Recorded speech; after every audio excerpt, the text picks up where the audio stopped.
का मुंबई से हम खबर आपको बता दें कि बैंक घोटाले में हितेश को गिरफ्तार किया गया है। एनआईसीबी बैंक घोटाले में बड़ी गिरफ्तारी हुई है। घोटाले का अहम मुलजिम हितेश हुआ है गिरफ्तार। 122 करोड़ रुपए के गबन का है इल्जाम हितेश पर।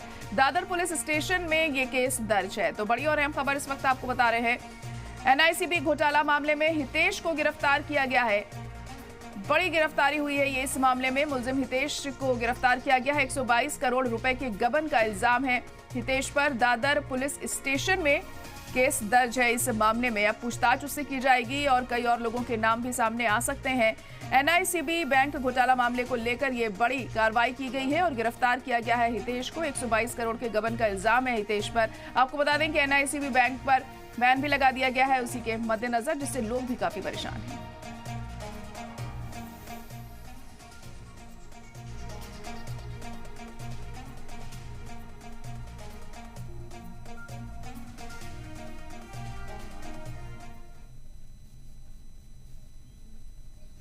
वहीं मध्य प्रदेश सरकार ने नई आबकारी पॉलिसी जारी की है, जिसके तहत 19 मजहबी शहरों में 1 अप्रैल से शराब की दुकानें बंद होंगी। 1 अप्रैल से मजहबी शहरों में बार और वाइन आउटलेट्स की लाइसेंस अब नहीं दिए जाएंगे। साथ ही दुकान चलाने के लिए इजाजत भी नहीं मिलेगी।